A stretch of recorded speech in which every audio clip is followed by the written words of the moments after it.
Comandante PNTL município Dili, Superintendente Seif Henrique da Costa, a comunidade Sira Tulabela instala eletricidade ilegal.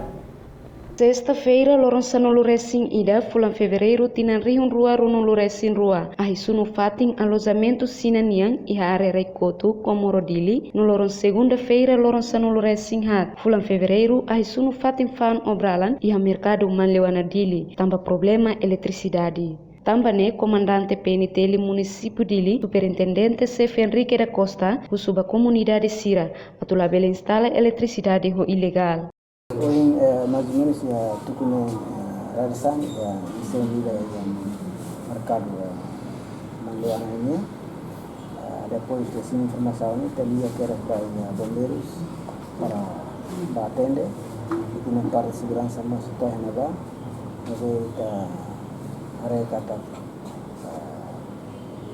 uma sername ayahnya investigação lá ela di masih rawar lagi di sekolah penulis semuanya para teman kita recolhe informação com a